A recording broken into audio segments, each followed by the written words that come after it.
Welcome to Strategies for Professional Growth. Today's module is on communication and listening skills. So broadly, we're going to cover on types of communication, barriers to communication, the 10 C's of communication, and then we'll also share some tips for effective and expressive communication. So on types of communication, there are different ways of how we express ourselves in different situations and different scenarios. So, broadly, we can say they are like inner versus outer, where inner is the unexpressed inner chatter, thoughts that run through our mind, our imagination, and the feelings that we have. While outer is more the when we express it through some speech or action. Personal versus social is where personal is more where in the personal space of it's yourself, your family, friends, and near and dear ones.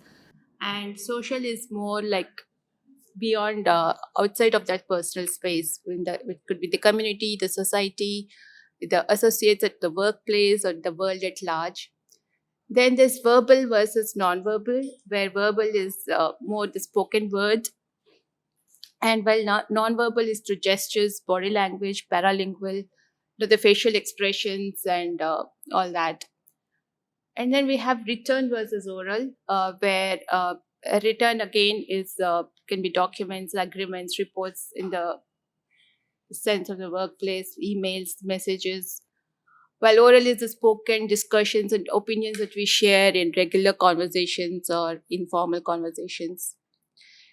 From the perspective of the workplace in an organization, we have internal versus external, where internal is more within the organization, it's within the team or between teams and groups in the organization, while external is with clients, vendors, and other teams outside of the organization.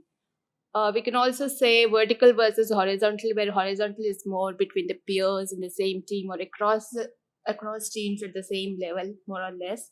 Well, vertical is the upper. It's up between the management and the team members, and that way.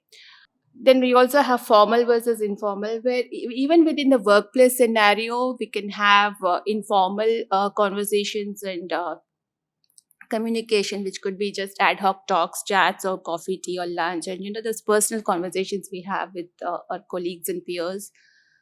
And formal is more the formal, structured communication in form of be it in meetings or rep- you know creation of reports or briefings or minutes of the meeting, where we also take feedback or praises. So all these come under the formal communication, which have a certain process and guidelines to be followed uh, when we have to follow these communication protocols. Thanks for the good summary. I think so. There are multiple dimensions and contexts, as Prasanna has highlighted. I think the fundamental is the first one, which is the basis of everything else. The ability to listen, the ability to communicate within ourselves. The most often we forget that the person whom we are communicating to the most is ourselves. The inner chatter keeps going on constantly, and unless that awareness is there, that is kept positive, or I would say quietened, our ability to listen, concentrate, communicate with others decreases, and therefore for clarity purposes, that is the area of focus. And starting from there, the other interactions start at the societal level, with peers and organization, etc., etc., right?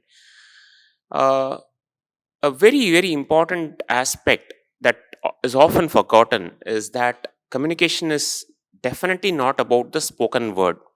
In fact, what they say is, studies have said that communication is lot more got to do with the body language, the tone of voice, the expression that we carry in our faces, rather than actually the words being spoken. If I remember right, it's almost like 50% or more effectiveness comes from the body language, and just about 10 to 20% is from the spoken word.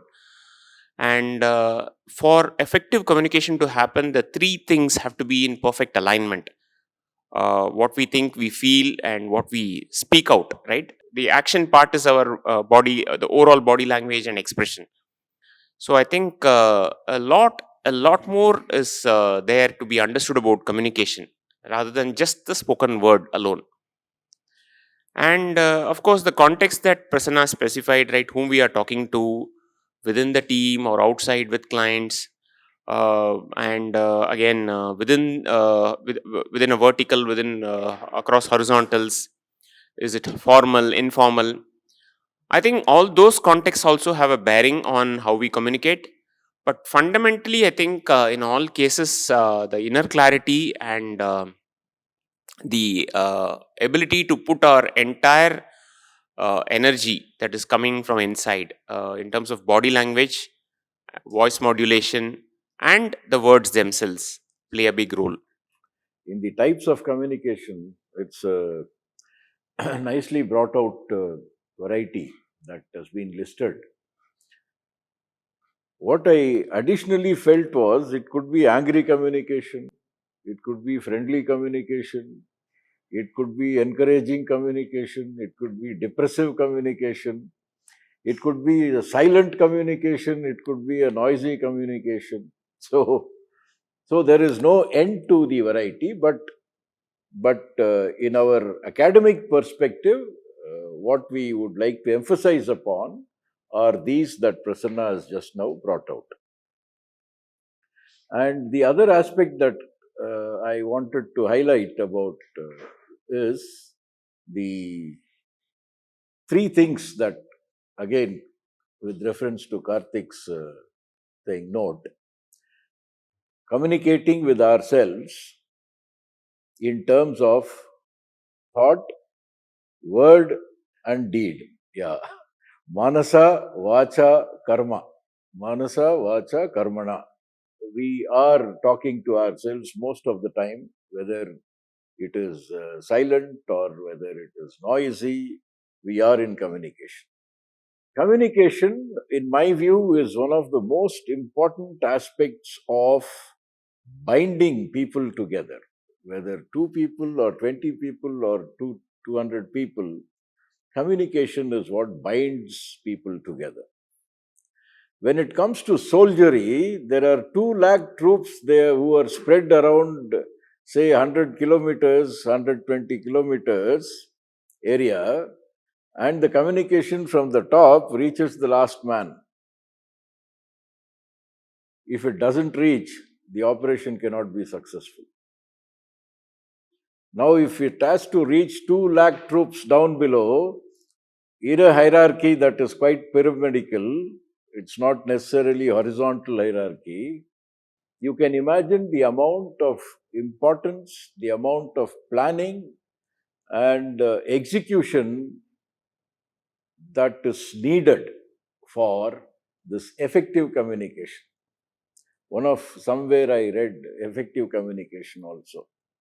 And therefore, any amount we can keep talking of, it is important that we learn as a professional in any organization,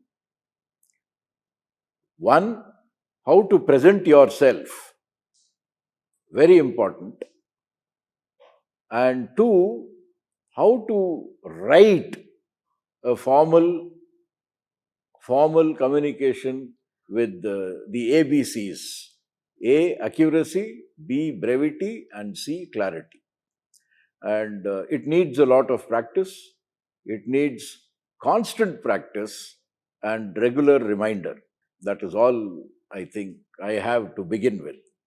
So, as Colonel said, there are many ways, many types by which you can have communication grouped into, right? Now, what I would say is the most important is listening. You may wonder, listening and communication, isn't it expression that matters? Well, if there is nobody else on the other side, expression has no role to play, right? And therefore, listening has a lot of connection to communicating. Prasanna talked about internal chatter. I would say even the silence within is communication. The pause that we give, just now I did that. The pause that we give is communication, because you're giving that amount of time, a little amount of time, for somebody to assimilate what you're talking about.